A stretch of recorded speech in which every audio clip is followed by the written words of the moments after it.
ఓం సాయిరాం. బాబా భక్తులందరికీ కూడా నమస్కారం అండి. అందరూ కూడా సుఖంగా సంతోషంగా ఎప్పుడూ కూడా ఆనందంగా ఉండాలి అని చెప్పి ఆ బాబాగారి తరపున నేను కూడా మనస్ఫూర్తిగా కోరుకుంటున్నాను.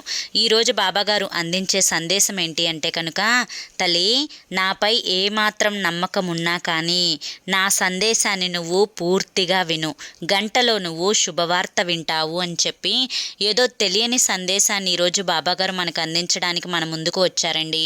మరి ఆ సందేశం ఏంటో మీరు పూర్తిగా తెలుసుకోవాలి అనుకుంటే ఈ వీడియోని ఎక్కడా కూడా స్కిప్ చేయకుండా చివరి వరకు చూడండి. అప్పుడే మీకు పూర్తిగా అర్థమవుతుంది. ఇక ఆలస్యం చేయకుండా వీడియోలోకి అయితే వెళ్ళిపోదామండి. వీడియోలోకి వెళ్ళే ముందు ఒక చిన్న రిక్వెస్ట్. చాలామంది కూడా గురువుగారి గురించి అడుగుతున్నారు. అక్క, ఎన్నో రకాల సమస్యలతో మేము సతమతం అయిపోతున్నాము, మీకు తెలిసిన గురువుగారు ఎవరన్నా ఉంటే చెప్పండి అక్క అని చెప్పి అడుగుతున్నారు. నేను పదే పదే ఈ గురువుగారి గురించే ఎందుకు చెప్తున్నాను అంటే కనుక, నేను జీవితంలో కష్ట సమయంలో ఉన్నప్పుడు అసలు ఈ కష్టం నుంచి బయటపడగలనా అనుకున్నానండి. అటువంటి సమయంలోనే గురువుగారిని కాంటాక్ట్ అయ్యాను. గురువుగారు చేసిన పూజల వల్ల ఆ కష్టం నుంచి నేను చాలా తేలికగా బయటపడి ఈ రోజున ఆనందంగా జీవితంలో ముందడుగు వేయగలుగుతున్నాను. అలాగే మీ జీవితాలలో ఎటువంటి సమస్యలున్నా కానీ శ్రీ షిరిడి సాయిబాబా ఆశీస్సులతో జ్యోతిష్యం చెప్పబడును. గురూజీ శివరామరాజు గారు. Phone number 9959422552. మీరు ఇప్పటి వరకు ఎన్నో చోట్ల జ్యోతిష్యం చెప్పించుకొని మీరు ఆశించిన మార్పులు మీ జీవితాలలో జరగలేదని చెప్పి బాధపడి ఉంటారు. కానీ ఇక్కడ అస్సలు అలా జరగదండి. మీ సమస్యలు ఏవైతే ఉన్నాయో, ప్రేమ, పెళ్లి, ఉద్యోగం, రాజకీయం, సంతానం లేక ఇబ్బంది పడుతున్నా, భార్యాభర్తల మధ్య గొడవలున్నా, అప్పుల సమస్యలున్నా, శత్రువుల సమస్యలున్నా, అవేంటో మీరు గురువుగారికి వివరించి చెప్పినట్లయితే వాటికి తగిన పూజలు చేసి గురువుగారు మీకు రోజులలోనే పరిష్కారాన్ని చూపిస్తారు. గురువుగారు చెప్పింది చెప్పినట్లు 100కు 1000% జరుగుతుంది. నమ్మకంతో కాంటాక్ట్ అవ్వండి.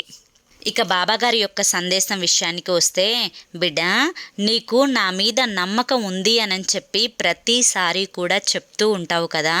మరి నా మీద నమ్మకం నీకు ఏ మాత్రం ఉన్నా కానీ ఇప్పుడు నేను చెప్పే ఈ సందేశాన్ని పూర్తిగా విను తల్లి. నా సందేశం పూర్తిగా విన్న తరువాత 1 గంటలోనే శుభవార్త వినేలా చూస్తాను. కానీ ఇది సందేశం ఏదైతే ఉందో పూర్తిగా అది కూడా నమ్మకంతో వింటే మాత్రమే నీకు మంచిగా శుభవార్త అనేది నీ చెవిన పడుతుంది అన్న విషయాన్ని మాత్రం మరువకు. బిడ్డ, బాధలు ఎన్ని ఉన్నప్పటికీ కూడాను, బాధలు ఎన్ని ఉన్నా, ఎన్ని కష్టాలను నువ్వు అనుభవిస్తున్నా అన్నింటినీ కూడా భరిస్తూ నిమ్మకు నీరెత్తినట్లుగా ఈ కష్టాలే నా జీవితం, ఈ సమస్యలే నాకు ఎప్పుడు ఉంటాయి, ఇవి ఏమాత్రం కూడా తగ్గవు అని జీవితాన్ని అలా అలా ముందుకు నెట్టుకు వెళ్ళిపోతూ ఉంటున్నావు. కానీ నీ మనసులో ఎంత కష్టం ఉందో, ఎంత బాధ ఉందో ఈ తండ్రికి తెలియదు అని చెప్పి అనుకోవద్దు. బిడ్డ, ఇప్పుడు నేను చెప్పే ఈ సందేశాన్ని ప్రశాంతంగా, ఆనందంగా, కాస్తంత సమయాన్ని కేటాయించుకొని ఎటువంటి హడావుడి లేకుండా నిదానంగా వినే ప్రయత్నం చెయ్యి. నీ బాధంతా కూడా పూర్తిగా మర్చిపోతావు. నాకు తెలుసు తల్లి, మనసుని చంపుకొని ఊపిరిని నింపుకొని నీ బిడ్డల కోసం బ్రతుకుతూ ఉన్నావు. ఎంత బాధ నీ మదిలో ప్రవహిస్తూ ఉందో, ఎంత కష్టం నువ్వు బరువుగా మోస్తూ ఉన్నావో ఈ తండ్రికి ప్రత్యేకంగా నువ్వు చెప్పాల్సిన అవసరమే లేదు. ఈ జీవితాన్ని అందంగా మార్చుకోవడం, ఆనందంగా ఉంచుకోవడం, ప్రశాంతంగా గడపడం ఏది అయినా కానీ పూర్తిగా నీ చేతుల్లోనే ఉంది అంటే నమ్మవా చెప్పు. ఎన్నోసార్లు ఎన్నో రకాల సందేశాల రూపంలో ఎప్పటికప్పుడు నీకు అందిస్తూనే వస్తున్నాను. బిడ్డ, ప్రతీదీ కూడా నీ చేతిలోనే ఉంది. ఈ జీవితం ఆనందమయం కావాలి అంటే, నీ జీవితం సంతోషమయం కావాలి అంటే అది కూడా పూర్తిగా నీ చేతుల్లోనే ఉంది అని చెప్పి, బిడ్డ, ప్రస్తుతం చేస్తున్న నీ పని ఇప్పుడు ఏ విధంగా ఉంది అంటే కనుక, నీకు కావలసిన దానికోసం నువ్వు శ్రమించడం లేదు. నువ్వు ఏదైతే ఏదైతే చేస్తే నీకు జీవితంలో గొప్ప గొప్ప మార్పులు వస్తాయో, నువ్వు ఏ పనైతే చేస్తే నీ జీవితం ఆనందంతో నిండిపోతుందో ఆ పని కోసం నువ్వు శ్రమించడం లేదు.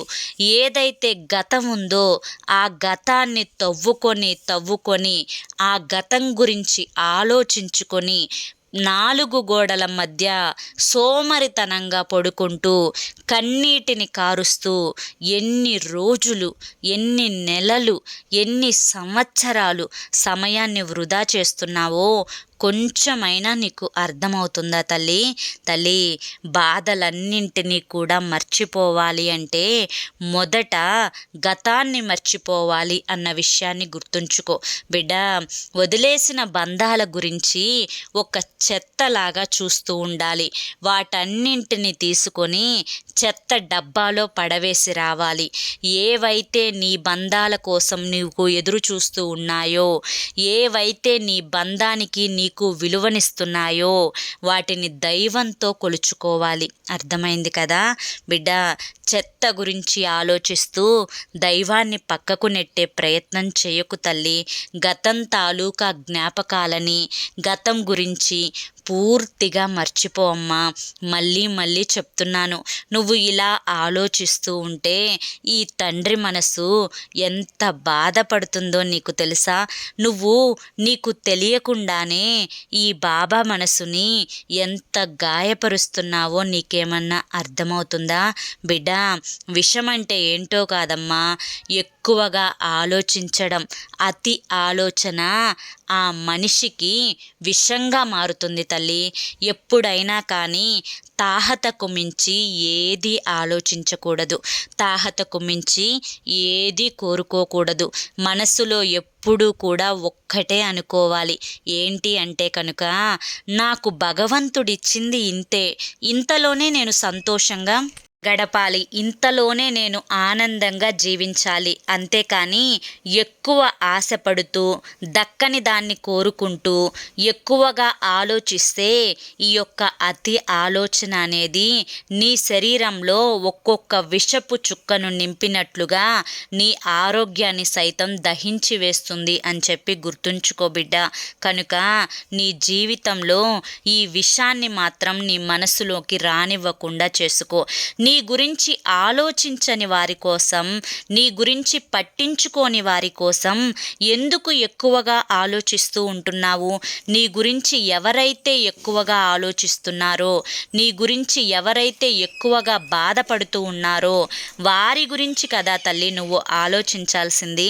అలా కాకుండా నీ గురించి అస్సలు పట్టించుకోని వారి కోసం, నీ గురించి అసలు నీకంటూ ఒక గుర్తింపే ఇవ్వని వారి కోసం అంత గుర్తింపుని ఎందుకు ఇస్తున్నావు? వారికి అంత విలువని ఎందుకు కేటాయిస్తున్నావు? నీ మనసులో ఆ రకంగా పెద్ద కుర్చీ వేసి మరి ఎందుకు వారిని నీ మనసులో కూర్చోబెట్టుకుంటున్నావు? ఎందుకు తల్లి? ఒక్కసారి ప్రశ్నించుకో. నీ మనసుకైనా సమాధానం దొరుకుతుందేమో బిడ్డ.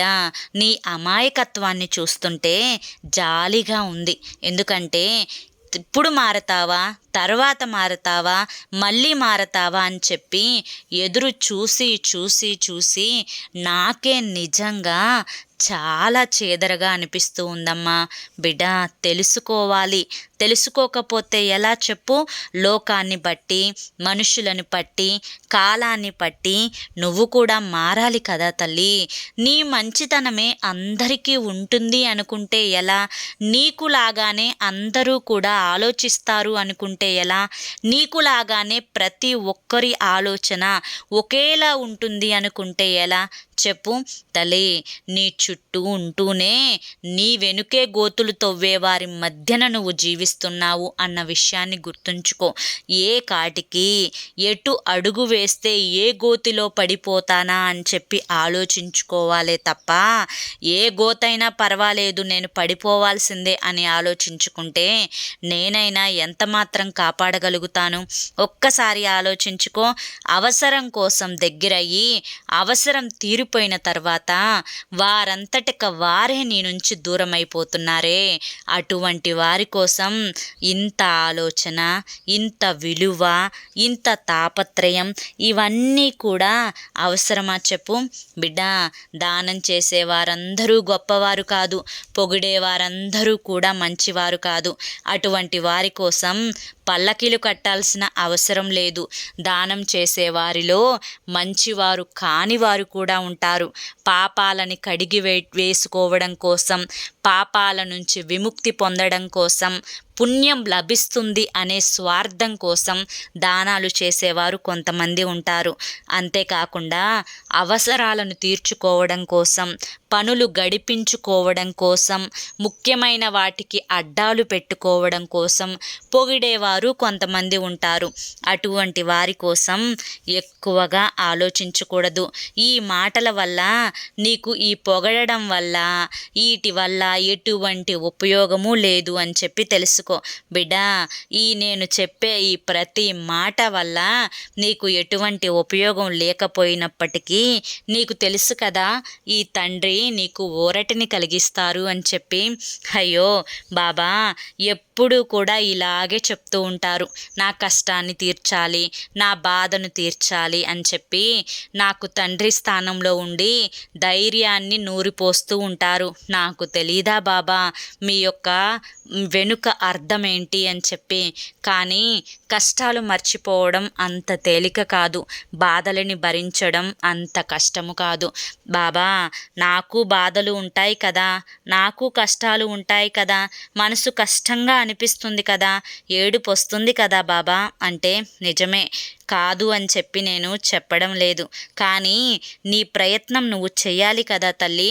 నేను చెప్పే ప్రతి మాటలో కూడా అర్థం ఉంది, పరమార్థం ఉంది. నువ్వు అర్థం చేసుకోవాలే కానీ నేను చెప్పే ప్రతి మాట వల్ల నీ జీవితంలో ఎన్నో రకాల ఉపయోగాలు కూడా ఉన్నాయి. కాబట్టి గతాన్ని మరవమంటున్నానమ్మా, ప్రస్తుతం నీ పనేంటో చూసుకోమంటున్నాను. నీకు ఎవరైతే నష్టం కలిగిస్తున్నారో వారికి దూరంగా ఉండమని చెప్పి చెప్తున్నాను. అవసరాలకి అడ్డం పెట్టుకునే వాళ్ళకి నీ మనసులో విలువనివ్వొద్దు అని చెప్పి చెప్తున్నాను. అదే కదా తల్లి, నీకు మర్యాద విలువ ఇవ్వని వారి కోసం నువ్వు ఇంత విలువనివ్వాల్సిన అవసరం లేదు. నిన్ను మోసం చేసేవారు, నిన్ను ఏడిపించేవారు ఎంతమంది ఉన్నప్పటికీ కూడాను నీకు తోడుగా ఈ బాబా ఉంటారు అని చెప్పి నువ్వు నమ్మినట్లయితే ఎప్పటికీ నీకు తోడుగా నేనుంటాను అని చెప్పి గుర్తుంచుకో. నిన్ను కీలుబొమ్మలా ఆడించేవారు ఎంతమంది ఉన్నా సరే నేను నిన్ను కాపాడతాను అని చెప్పి గుర్తుంచుకో. ప్రతిసారి కూడా వారి గురించి ఆలోచించి నా దగ్గరికి వచ్చి నాకు వాళ్ళే కావాలి బాబా, వాళ్ళుంటేనే నాకు విలువ బాబా అని చెప్పి నువ్వు నన్ను అడిగినట్లయితే నేను ఇంకేం చేయగలనమ్మా? మాటలు కూడా నాకు రావడం లేదు బిడ్డ. నువ్వు ఒంటరిగా ఉండి ఎలా ఆలోచిస్తున్నావో నిన్ను నువ్వు కూడా మర్చిపోయేంతగా ఆలోచించుకుంటున్నావు. నువ్వు ఎంత ఈ విధంగా ఆలోచించినా కూడా నేను మాత్రం నిన్ను మర్చిపోను. నిన్ను ఎప్పటికప్పుడు కూడా సుడిగుండంలో పడవేయకుండా నిన్ను చెయ్యి పట్టుకొని కాపాడుతూనే ఉంటాను. ఎప్పటికప్పుడు కూడా నిన్ను కష్టాల నుంచి బయట పడవేస్తూనే ఉంటాను. ఎప్పటికప్పుడు కూడా నీ జీవితంలో సంతోషాలు నింపుతూనే ఉంటాను. ఇది సత్యం తల్లి అని చెప్పి ఈరోజు నీకు సాయంత్రానికి ఒక శుభవార్త, అది కూడా నువ్వు ఎదురు చూస్తున్న శుభవార్త నీ చెవిన పడేలా చూస్తాను అని కూడా నీకు మాటిస్తున్నానమ్మా అని చెప్పి బాబాగారు ఈరోజు మనకి చాలా చక్కటి సందేశాన్ని అందించారండి. మరి ఈ సందేశంలో ఎంతో గొప్ప ఆంతర్యం ఉంది, మనం అర్థం చేసుకోవాలే కానీ ఎంతో పరమార్థం కూడా ఉంది ఈ సందేశంలో. మరి ఈ సందేశం మీ అందరికీ కూడా నచ్చింది, అర్థమైంది అని చెప్పి అనుకుంటున్నాను. నచ్చింది, అర్థమైంది అని చెప్పి అనిపిస్తే ఈ వీడియోకి ఒక లైక్ ఇవ్వడం మాత్రం మర్చిపోవద్దు. మీరిచ్చే లైక్ వల్ల మరి కొంతమంది బాబా భక్తులకు వీడియో అనేది రీచ్ అవుతుంది. మొదటిసారి మన సాయి పిలుపు ఛానల్లోకి వచ్చినట్లయితే మన ఛానల్ని సబ్స్క్రైబ్ చేసుకుని సపోర్ట్ చేయండి. రేపు మరొక మంచి వీడియోతోటి మళ్ళీ కలుసుకుందాం. అంతవరకు కూడా బాబా ఆశీస్సులు మీపై ఉండాలి అని చెప్పి మనస్ఫూర్తిగా కోరుకుంటూ సర్వే జనా సుఖినో భవంతు. ఓం సాయిరామ్.